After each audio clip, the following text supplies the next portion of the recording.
И это же стихотворение на русском языке называется «Я поверил». Эпиграф. Будем стремиться познать Господа.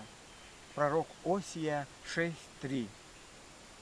Никто не знает часа, дня, векам конца. Народы стонут на земле, черствы сердца. Плоды грехов живут во мне, неся разбой, моя душа во тьме скулит, прося покой. Я злюсь, злодей меня прижал, в тупик загнал, ослаб.